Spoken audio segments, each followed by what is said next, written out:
Hello and welcome to another episode of Pareusi's On a Knife Edge podcast. Today we have someone who is more passionate about hospitality than David Attenborough is about majestic wildlife.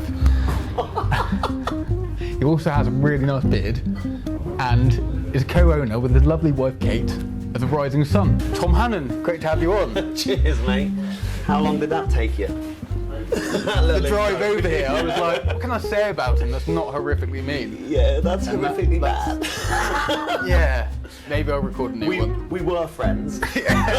We're not anymore. Nah, it's terminated. No. I'd like to know a bit more about what drew you into hospitality. Well, I started probably I would say 90% of chefs. I just needed a part-time job when I was sort of 15, 16, washing dishes. The more time I spent in the kitchen, the more I just felt it was my home. The more I enjoyed felt like you it. belonged there. Yeah, definitely. It just everything about it, from the cooking side of it to the camaraderie of the kitchen, the whole environment. It just felt like the right place for me to be in. And I just one day finished my A-levels, walked in the kitchen and just said, can I have a full-time job and can you put me through college? And they went, yeah. And next week I started. And you said you started off KPing first, because that's a tough job. yeah. I've done that. And a lot of chefs back when I was chefing would pull many a prank. I had one which was my head chef back then. I used to sometimes go into the fridge and just have a little snack on things, which is bad. As you do when you're a boy. Yeah, he cottoned onto that, and one day he said, "Oh, Dan, do you want to come over here and try something that's going on the menu?" And I said, "Yeah, sure. I'm a little bit peckish." So we got out the spoon, and he was like, "Oh, it's a white chocolate mousse." And I said, "Oh yeah, that sounds really good." Shoved the spoon in, and it turned out it was fat. Oh, no. And I was just eating fat. I don't think I had anything that horrific. The chefs did swap out the glass wash detergent for washing up liquid at the end of the shift, so I spent 3 hours in about a foot deep foamy water because it just started foaming. It just foams out and out, and I'm young and naive, like 16 years old. The sous chefs come up and he's, "Oh, Tom, obviously something's got in the dishwasher, some washing up liquid. What you've got to do is just keep putting it on a cycle and flush it through." So I'm there pushing this button, and it's just getting more and more. And it was probably about 40 minutes in, and it's literally pouring out the sides of this glass washer. It's all over the floor. It's going everywhere. It's like this deep, until someone said, "Yeah, we've sort of done you there." So yeah, that was about an hour and a half later than I should be mopping the floor. It's very clean after. It's clean, didn't you? I worked in a lot of restaurants, but even from a young age, like from probably a year into doing catering, I always knew I wanted a pub. I think pubs are one of the great equalisers of life. You can get, if you get a pub running well, you can have a solicitor next to a nurse, next to a teacher, next to a binman, all having a pint, chewing the fat. Everyone's opinion's valid. No one's better than anyone else. Yeah. All walks of life. Whereas in our society, I don't think you get anywhere else where those people mix. And so I think they're a massive part of our culture. And so when you get a pub right, that's got that lovely atmosphere and does amazing food, I personally don't think there's a better place in the world to be. Definitely not, because it's so relaxed, and it's just and it's a public house, but it literally feels like a home. Yeah. Well, that's how. Yeah, 100%, and that's when you get it right. When you get them right, we don't always get it right. There's a lot of times we get it wrong, but when you get the atmosphere right, and you can walk, especially here at the Sun, you can walk through, and we've got locals having a great time at the bar, chatting, all laughing and giggling, and then you walk through into the restaurant and you hear the clutter of plates, and you don't need to ask if anyone's having a good time. You can sense it. Our philosophy here is to try and take all that loveliness of fine dining restaurants and all that quality and apply it in this lovely, relaxed environment to people that maybe necessarily don't feel comfortable in those restaurants. I've been very fortunate to work in some amazing places and do some amazing things with some amazing chefs. But there's been times where even I've gone to eat in some amazing restaurants and I don't feel comfortable. And I've worked in them. I've got hopefully good knowledge of spirits, beers, wines, and all these things. I've got all this knowledge, and I feel a little bit on edge, and if someone who, with all this knowledge and has done this for the last 20 years of his life, feels a little bit like that, maybe they're not the most accessible or approachable to everyone. And I think a pub is. I think there's something in our culture where a pub is. Everyone loves who doesn't love a pint in front of a warm fire? I mean, that's why we're sitting here, isn't it? On a rainy day in October, who doesn't love that? I think it's quite a magical thing, and I think that's what we try to achieve and do here on a regular basis. And I never understood why, especially after I left the fine dining world, I went and took some head chef positions on in different pubs, and the attitude with people really just sort of threw me a little bit, because you would get, well, we're just a pub. Why try hard? Yeah, well, I don't understand we're just a pub. Like, people are parting with their hard cash to eat what we do. Let's do it to the best of our ability. Let's appreciate that. Let's honour that. You know, for all we know, that couple sat there tonight. That might be the only time they eat with us.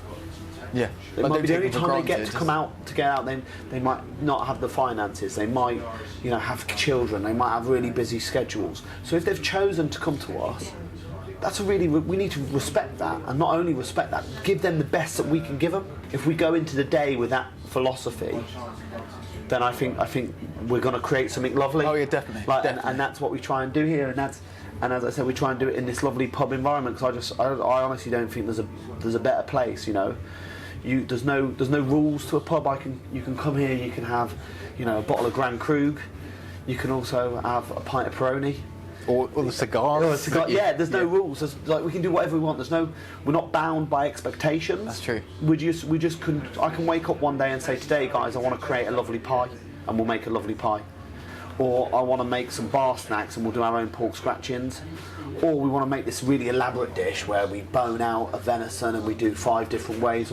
There's no rules, so it gives all of us this freedom to do whatever we want. I don't feel we're bound by anything. That's the thing as well, was when you start getting to going for accolades and stuff, you are in a way pushed to go into a certain direction. No, and you're right. It's probably why I stopped the fine dining. And then with the direction you've gone with the pub, have you looked at any other pubs across Great Britain, or to kind of get a bit of inspiration from? All the time. I think we use pubs in the area, and we look at pubs across the country. Like there's, I think that this industry, you've got to look outwards at what other people are doing to be inspired. Definitely. So you don't just stay in your own rut. A couple of years ago, I did a stage at the Hand and Flowers, and that was that reason. Because I just open your mind a bit. I just felt that I'd been sort of in my own shell for so long that I needed to just go and surround myself with some new ideas, some new chefs, some new things, just to watch them work and take some inspiration and just bounce ideas off. I think if you're not always trying to grow, you just stay still and stagnant, and you go backwards. Yeah. Like, and cooking there's so many different interpretations. It's such a big field. You're always going to learn. No one knows it all, and you never will. The joy of having the son and being the chef and owner is the food we cook is very personal to me. So it's food that I really love to eat. So it's rich, it's indulgent. If you want a salad, don't come here. We're not for you. I won't. I don't want to. I want to cook food that people can't cook at home, not because they don't have the skill set, because they just don't have the time or energy to do it. I think nowadays as well, that's why people come to restaurants, is to have something they can't get at home.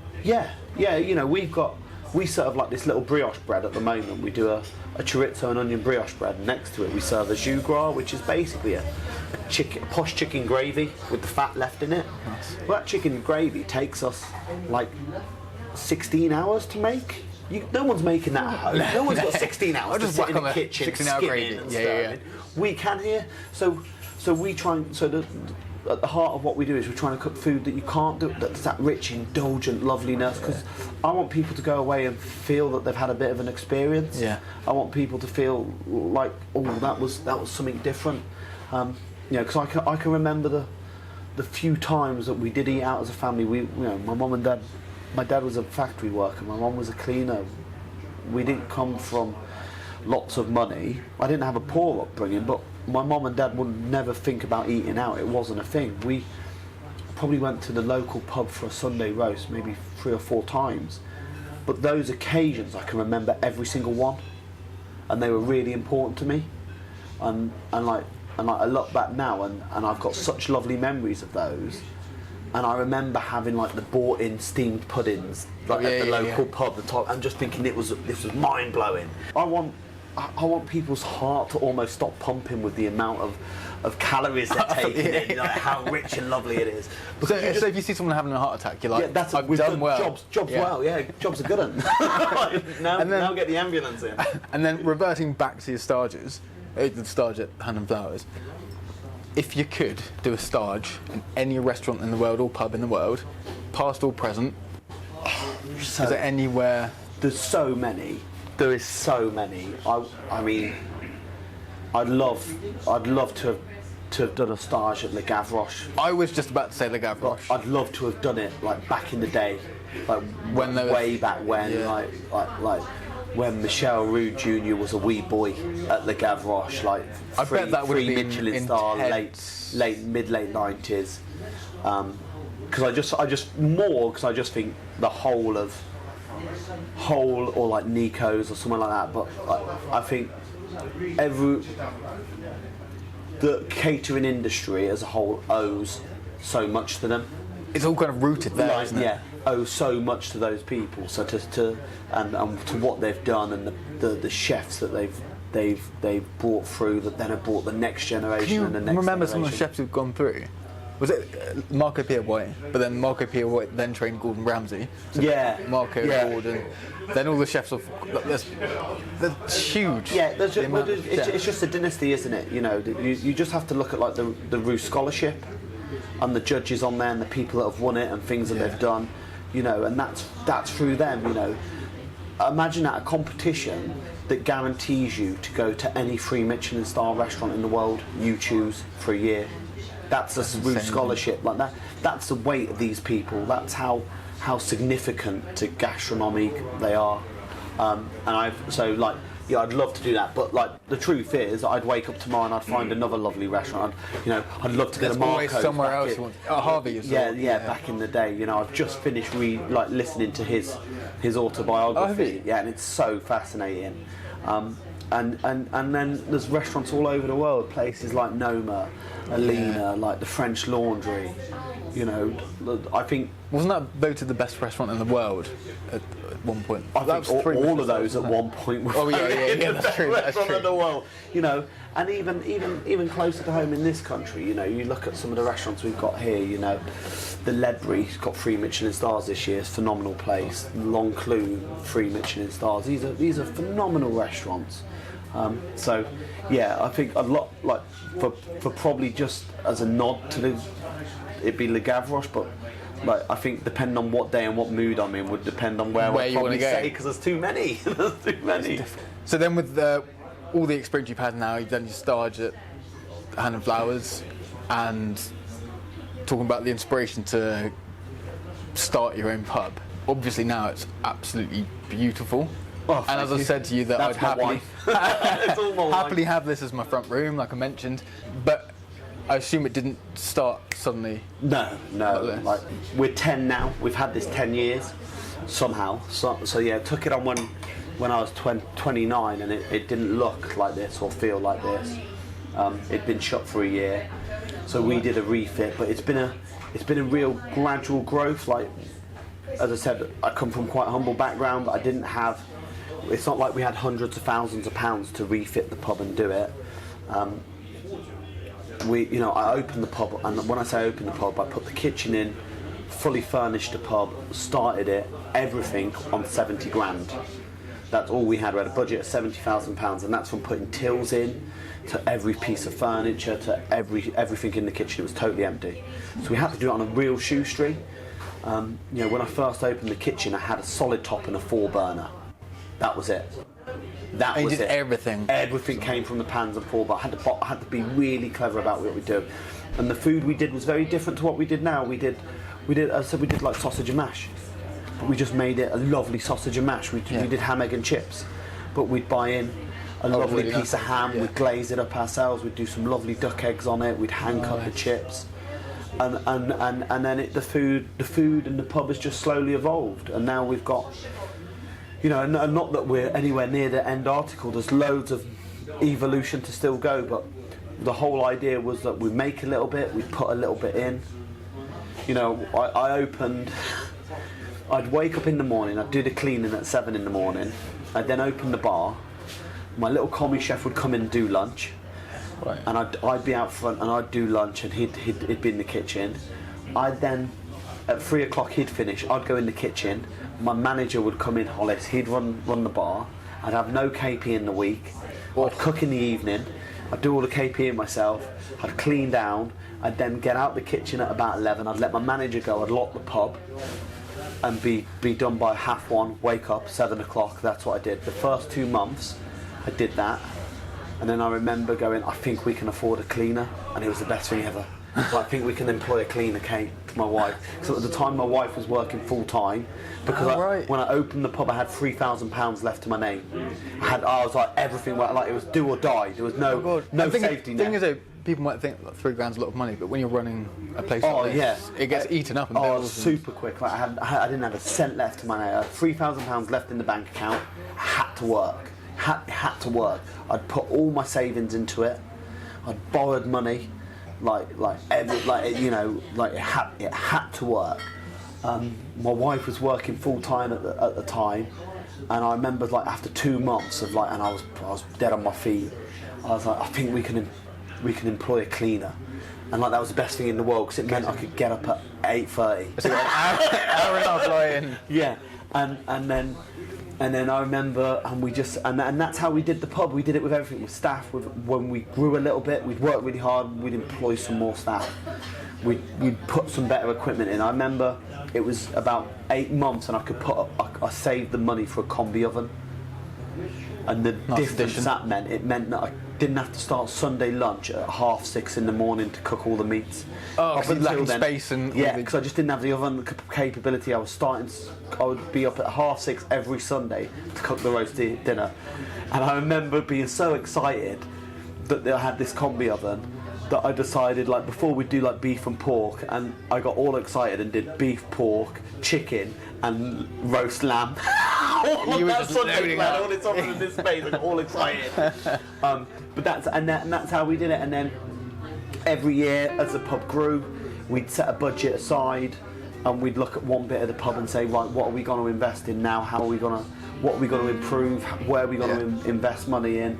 And how we're going to move it forward, and we took that approach with the decor, furniture, with the kitchen, with the spirits, with the wine list, and with the food. Like it just all evolved. Built it up all over evolved. time. Yeah.